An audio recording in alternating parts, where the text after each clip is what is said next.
Coming up, we'll be joined by Charlie Weimers, the Swedish member of the European Parliament from the right-wing Swedish Democrats, the Vice President of the European Conservative and Reformists, who's been working on this file inside the European Parliament. The Parliament, of course, will have to greenlight this file and also EU countries, but it could enter into force as soon as next month. Good morning, sir. Welcome to Europe Today. Good morning. Thanks for having me. So I know we've been debating this here in Brussels for months, but just remind our viewers what is in this deal, because some say the measures are rather draconian.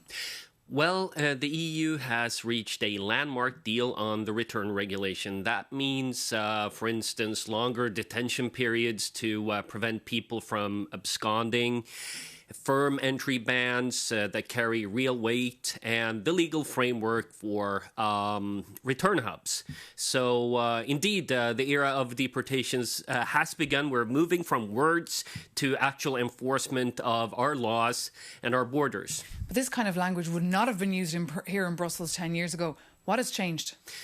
Reality has kicked in, and everyone sees that mass uncontrolled migration cannot continue, and people demand answers to how we are going to take back control over the migration policy. And remember, 1 out of 5 with a final return decision is going home today. Hundreds of thousands of people are going into the shadows every year in Europe, and that needs to stop. But the mass migration crisis, if you like, was in 2016. In 2026, the picture is very different, and the numbers of irregular migration are gone down, if you look at the Frontex figures. Well, they have gone down since 2015. That was a very extreme year.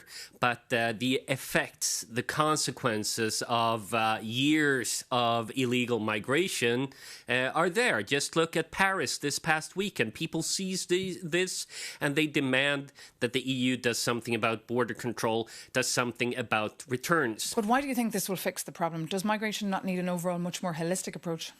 Well, we do have a holistic approach. For instance, we are stopping asylum shopping, people moving through a range of safe countries on their way to a destination in a rich country in Europe. Now we are focusing on helping people in their area. We're also looking at how to make countries take back their own citizens, something that has been one of the major obstacles to effective returns through the years. We are going to use trade, aid, visa policy to get those countries to take back their citizens. But the Greens and other parties and NGOs, civil society, are not happy. The Greens have said this agreement legalises return hubs outside the EU. It gives a green light to the detention of minors and to lifetime entry bans without serious legal grounds. They say fundamental rights stand at the top of the hierarchy of norms, because the EU is meant to be a union of values. We hear this so much coming out of Brussels. A very important value of the European Union is rule of law. And if we're talking about human rights, that includes the right of Europeans to live in safe societies governed by the rule of law.